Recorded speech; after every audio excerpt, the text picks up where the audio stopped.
बिस्मिल्लाहिर्रहमानिर्रहीम अस्सलामु अलैकुम वरहमतुल्लाहि वबरकातुहू। मैं इस्माइल नदवी इल्म फ़िक्र मीडिया में आप सबका इस्तकबाल। नाज़रीन किराम, आज हम गुजरात में इस्लाम और मुसलमानों की आमद की तीसरी किस्त लेकर के आपकी खिदमत में हाज़िर हुए हैं। आज हम कोशिश करेंगे कि मुसलमानों की आमद फिर उसके बाद कब हुई। हमने पहली दो किस्तों में इस बात को अर्ज़ किया था कि सन हिजरी 15 के अंदर ही गुजरात में इस्लाम और मुसलमानों की आमद हो चुकी थी। और सबसे पहले थाने में जो इस ज़माने में महाराष्ट्र में है, लेकिन उस ज़माने में गुजरात का ही एक हिस्सा था। फिर उसी ज़माने में हकम बिन अबुल आसी के ही उसी सन हिजरी 15 के अंदर भरूच में भी मुसलमानों की आमद हुई। और फिर उसके बाद सन हिजरी 107 के अंदर हिशाम बिन अब्दुल मलिक के ज़माने में जुनैद बिन अब्दुल रहमान की क़ियादत में कच्छ के ऊपर मुसलमानों ने ज़मीन को फ़तह किया। फिर उसके बाद सन हिजरी 160 के अंदर यहाँ बाड़बूत की ज़मीन के ऊपर मुसलमानों ने फ़तह हासिल की थी। अब उसके बाद मुसलमानों की आमद गुजरात के अंदर कब हुई, यानी एक फातिहाना शान के साथ कब हुई। वैसे तो गुजरात और हिंदुस्तान के दिगर खित्तों में मुसलमानों की आमद वक्तन फ़वक्तन होती रही, और शायद कोई ऐसी दहाई खाली नहीं गई जिसमें मुसलमानों की आमद न हुई हो। लेकिन हम उन मनाजिर को हाईलाइट करेंगे जिसमें मुसलमान एक फातिहाना शान के साथ आए और एक बड़े हिस्से पर फुतूहात हासिल की।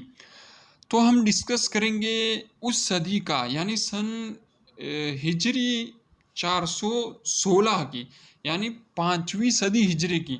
और तकरीबन ये ईस्वी के एतबार से देखा जाए तो ये 11वीं सदी ईस्वी का इब्तिदाई ज़माना है। इसमें अब गुजरात के अंदर एक मुसलमानों के बड़े सिपह सालार की आमद होती हैं, जिसमें इस्लाम और मुसलमानों की तारीख़ के अंदर इनको एक नुमायाँ मकाम हासिल है। और वो है सुल्तान महमूद बिन सुबुक्तगीन गजनवी, जिनकी विलादत 971 में है और उनकी वफ़ात 1030 के अंदर है।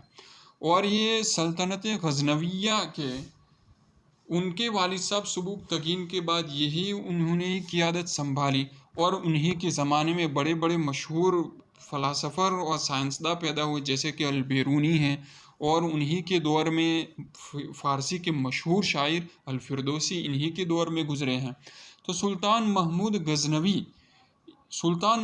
गजनवी उनकी आमद होती है अब सन हिजरी 416 के अंदर गुजरात के अंदर। पहले ये आते हैं पाकिस्तान के मुल्तान से, जो इस वक्त हिंदुस्तान ही का एक हिस्सा है। तो मुल्तान से आते हैं पहले पाटन के अंदर, जो हमारे गुजराती में हम पाटन कहते हैं, और उस ज़माने में नहरवाड़ा कहा जाता था, और अरबी किताबों के अंदर नहरवाला। तो यहाँ इधर पाकिस्तान से मुल्तान से इधर से यहाँ पहले पाटन आते हैं। और महमूद गजनवी के साथ एक बड़ी ताकतवर फ़ौज होती है। उस फ़ौज के अंदर 30,000 सिपाही होते हैं। इस सफ़र के अंदर महमूद गजनवी और उनकी फ़ौज को बड़ी दुश्वारियों का सामना करना पड़ा, लेकिन महमूद गजनवी के उलुल अज़मी और हौसले को ज़र्रा बराबर उसकी असर न पड़े। तो पटना के अंदर उस ज़माने में पाटन के अंदर राजा भीम की हुकूमत थी। तो पहले महमूद गजनवी ने पाटन को, राजा भीम की जो फ़ौजें थी उनको शिकस्त दी।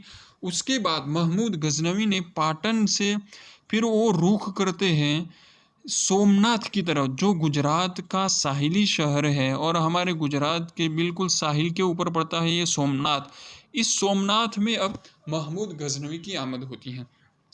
महमूद गजनवी वैसे इल्मों और उनके अदब और अदल इंसाफ के एतबार से वो बड़े मशहूर थे, और उनके इल्मी और अदबी कारनामों की वजह से और उनके सिपह सालाना कारनामों की वजह से तारीख़ की किताबों में उनको एक स्पेशल स्पेस हासिल हुआ है, एक मखसूस मकाम हासिल हुआ है। तो महमूद गजनवी अब पाटन से सीधे आते हैं यहाँ पर सोमनाथ के अंदर। सोमनाथ में जब महमूद गजनवी की आमद होती है तो सोमनाथ में, जैसा कि आप जानते हैं, वहाँ पर एक बहुत बड़ा मशहूर मंदिर था सोमनाथ का। और वहाँ पर सोमनाथ की मशहूर मंदिर और उनके तकद्दुस की ये हालत थी कि वहाँ पर धुलाई के लिए और वहाँ पर जो उनकी इबादत गाहों में गुस्ल देने के लिए बाकायदा गंगा से पानी मंगवाया जाता था और उनकी धुलाई की जाती थी और उनको धोया जाता था, वॉशिंग की जाती थी। तो जब महमूद गजनवी की आमद का इल्म हुआ तो उन्होंने एक बड़ी फौज को तैयार किया, लेकिन ये बड़ी फौज ए लाव लश्कर महमूद गजनवी की 30,000 की अफराद पर मुश्तमिल फौज के सामने कोई हैसियत नहीं रही, और महमूद गजनवी ने यहाँ पर फतह हासिल की और बहुत बड़ा माल गनीमत हासिल किया। लेकिन महमूद गजनवी यहाँ ठहरे नहीं, क्योंकि सल्तनत गजनविया जो तकरीबन इन्होंने सल्तनत गजनविया 200 साल कायम रही, यानी सन ईस्वी 976 से लेकर 1186 तक पाकिस्तान और ईरान और अफ़गानिस्तान के कुछ हिस्सों पर ये सल्तनत गजनविया कायम रही।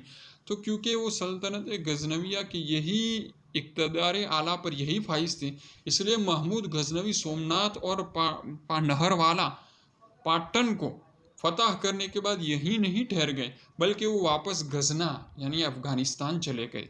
तो ये थी हमारी ये तीसरी किस्त इस्लाम और मुसलमानों की गुजरात के अंदर आमद की। उम्मीद है आपको कुछ जानने को मिला होगा। इस तरह की आप वीडियोस देखने के लिए हमारी चैनल को ज़रूर सब्सक्राइब कीजिए। फ़कत वस्सलाम।